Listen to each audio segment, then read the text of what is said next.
Indian army పనితీరు ఏంటో ప్రపంచం మొత్తం చూస్తుంది. ఏదైతే పాకిస్తాన్ కవ్వింపు చర్యలను తిరిగికొడుతున్న ఇండియన్ ఆర్మీ, నేవీ మరియు ఎయిర్ ఫోర్స్ దళాలు. దీనికి మనం ఎంతో కృతజ్ఞతగా ఉండాలి. అండ్ మన ఛానల్ తరపున మన ఇండియన్ సోల్జర్స్కి ఏమీ కాకూడదని ఒకసారి వీడియో పాజ్ చేసి ప్రే చేద్దాము. మన ఇండియాకు టెర్రరిస్టులు వచ్చి మన సివిలియన్స్ని చంపినందుకు ఇండియా ఆపరేషన్ సింధూర్ అనే పేరుట పాకిస్తాన్లో 9 మిసైల్స్ వేసి 9 ప్లేసుల్లో ఉన్న టెర్రరిస్టులందరినీ చంపారు కదా, అది మనందరికీ తెలుసు. కానీ పాకిస్తాన్ ఆ టెర్రరిస్టులకి ఎంతో గౌరవప్రదంగా నివాళి అర్పించింది. దీన్ని చూసిన ఇండియా చాలా ఆశ్చర్యపోయింది.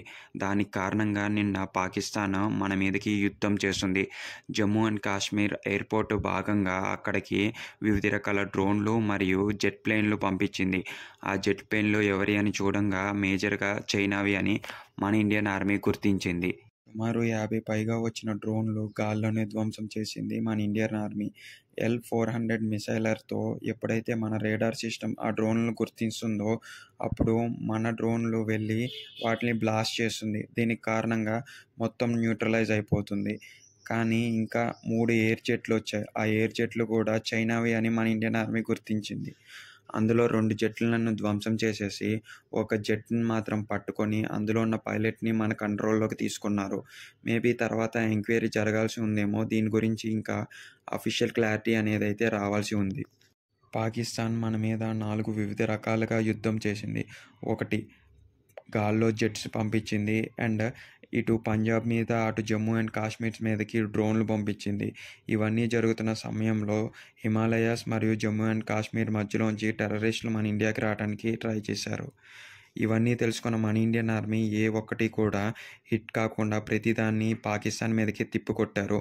ఇప్పుడు పాకిస్తాన్కి వేలల్లో కాదు కోట్లలో నష్టం వచ్చింది. అండ్ దీని మీద అఫీషియల్ న్యూస్ అయితే రావాల్సి ఉంది.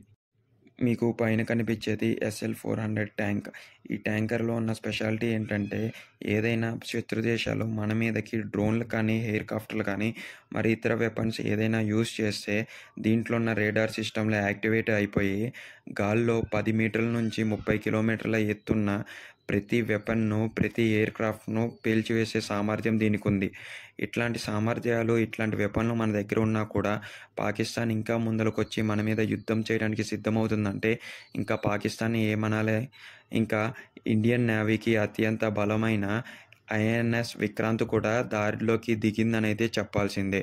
ఇది మన భారతదేశంలోని అతిపెద్ద నేవీ వెపన్ అని అయితే చెప్పాల్సిందే. ఇప్పుడు ఇది కరాచీలో ఉన్న ఎయిర్పోర్ట్ని మొత్తం అయితే ధ్వంసం చేసిందని అయితే అంటున్నారు. దీంట్లో కూడా ఎంత నష్టం జరిగిందనేది అఫీషియల్ కన్ఫర్మేషన్ అయితే రావాల్సి ఉంది. ఇఫ్ అన్ని దళాలు ఒక్కసారిగా అలర్ట్ అయిపోతే మేబీ పాకిస్తాన్కి వార్ డిక్లేర్ అవుతుంది. పాకిస్తాన్ సైడు ఇప్పుడు టర్కీ ఉన్నట్లు తెలుస్తుంది.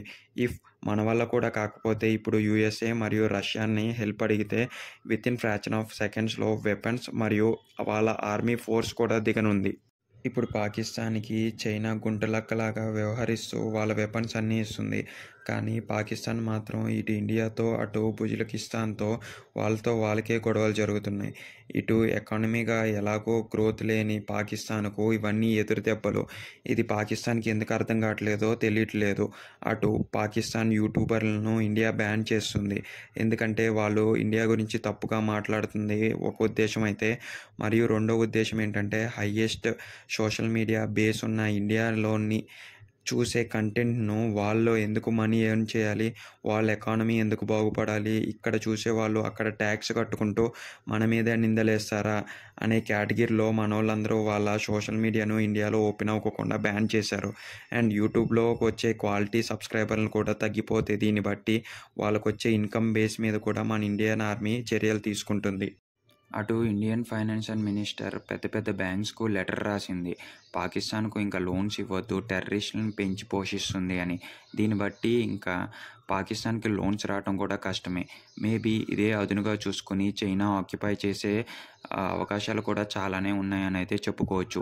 మేబీ ఇండియానే ఆక్యుపై చేసే అవకాశాలు కూడా ఉన్నాయి.